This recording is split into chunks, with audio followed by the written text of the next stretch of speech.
श्री स्वामी समर्थ सगळ्यांना. आणि आज सकाळ 12 वाजलेले आणि मी कुकर लावत होते आज.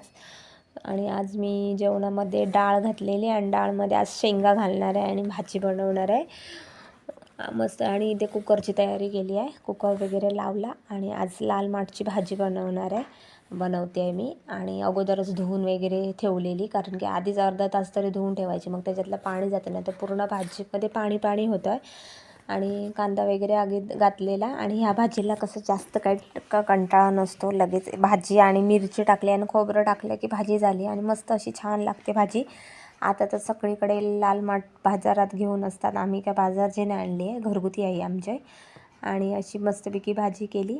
आणि त्याच्यानंतर बाकीचं जेवण पण बनवायचं होतं आणि भाजी बाजूला गॅसवर टाकली आणि लगेच डाळीची तयारी करायला घेतली.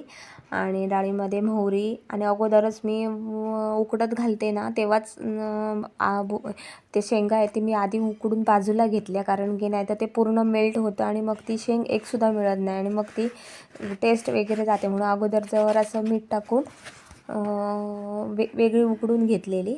आणि त्याच्यानंतर तेल टाकल्या, मोहरी आणि हिंग वगैरे मी फोडणीतच टाकते आणि लसणीची फोडणी देते.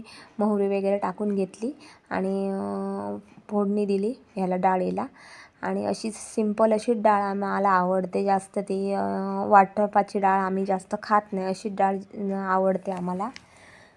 आणि त्याच्यानंतर मग भाजी वगैरे तिकडे झालेली ठेवलेली बाजूच्या गॅसला ती. आणि त्याच्यामध्ये जरासं खोबरं टाकलं आणि दोघांमध्ये पण अगोदरच खोबरं वगैरे किसून घेतलेलं डाळीमध्ये पण टाकलं आणि खूप सारी अशी कोथिंबीर हिरवी आणि अशी डाळ मस्त लागते, सिंपल साधी असं. आणि आमची लाल माठची भाजी पण तिकडे झालेली.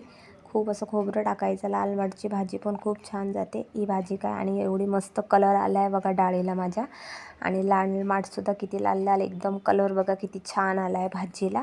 आणि इकडे खाली गेलेलो आम्ही, माझ्या मुलाला हे बघा स्केटिंगचे बूट आधीच माझ्या मिस्टरने आणलेले आणि आम्ही त्याला कुठे क्लासला वगैरे कुठे नाही घातलं, तो घरातल्या घरातच असं शिकला आणि आता तर मस्त स्केटिंग वगैरे